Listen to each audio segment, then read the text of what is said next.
Cultural dimensions. Stereotypes by another name. We are looking at individualism, collectivism, and their influence on conformity. It's a really nice, simple way to look at collectivism. I've added a Quizlet live set here. This is just the socio-cultural approach key terms. So a lot of them they haven't covered yet in this unit, but I thought it might be fun to play that now. And what it means is they can bookmark this and they've got that live flashcard set. Interesting little video about conformity and uniforms in Thai schools. Can link to the idea of Thailand being more of a collectivist country and higher conformity. Do they think get students to think about and discuss? Is it good to have conformity in schools? Would they choose to have a uniform? I think as they get older, they might realise the benefits. Although if you're in America, you guys don't have uniforms in your public schools, so they might not be able to imagine it. I don't know if this activity is going to work in your class. Full disclosure, it works well. I've done it when I was teaching in Japan. I do think it can work in a homogenous culture, but I haven't tried it there. So really what we're trying to do is make this abstract idea of culture a little more specific and relevant to them. And so you can group students that share a culture, and it's probably best to go by country to make it simple, but you can do some other type of culture as well,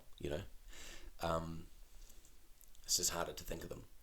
So they identify their culture, what's unique about it, right? And this is kind of interesting for students. They probably often don't, especially if they're in the culture that they're living in, right? So if you're British and you're living in Britain, they might not have really considered what's unique about their culture to others. They might not have a lot of comparison.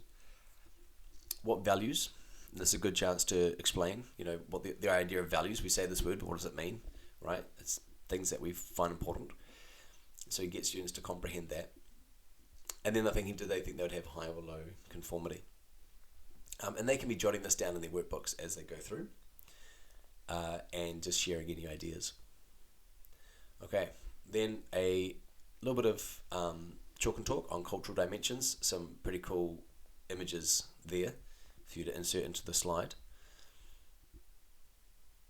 Ideally, if they just get the idea of it's a me versus we culture, looking at immediate family, wider group.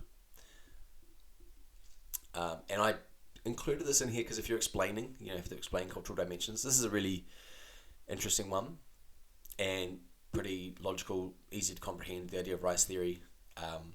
Also, similarly, what's missing from here, the wheat can be grown by one farmer with a lot of fields, so they don't need to rely on cooperation as much.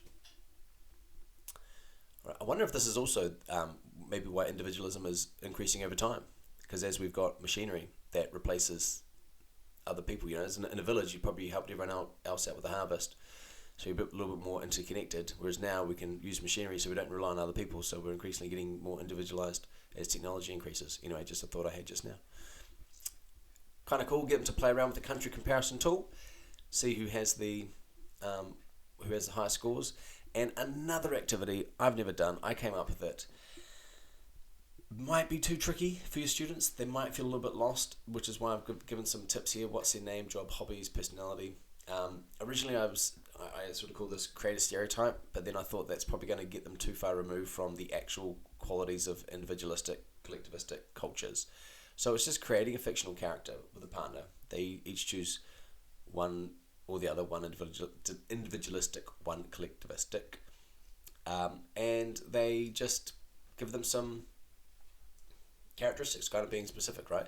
Now, because this is pretty tricky, I described myself into AI, and this guy came out, and so I did an example from a high power index country, and so I was thinking, so I had the list of the high power index qualities, characteristics, and then I came up with these kind of ideas, right? The idea of egalitarian, distributing power, and this is all based, and yeah.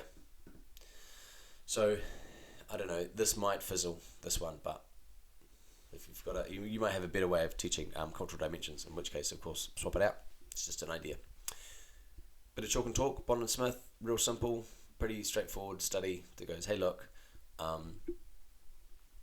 there's a bit of a trend here in conformity. Collectivist cultures tend to conform more. Added this line, even though it's not in the textbook in this chapter, it's in the textbook later. The idea of hunter-gatherers conforming less. And I've got a very, very detailed link to this, summary of this on my blog. All right, workbook notes. Videos for homework. I quite like the idea. It's pretty low-key, and they write down 5 ideas. And one way to check if they've done their homework without checking everyone is, I've just started doing this, and it works well, is you've got everyone's students written down on a cue card, on individual cue cards, and then you just randomly draw 3 or 4 or 5 and get them to show their homework. So they all know there's a chance that the homework will be checked, but you don't have to check 30 workbooks. Alright, that's that lesson.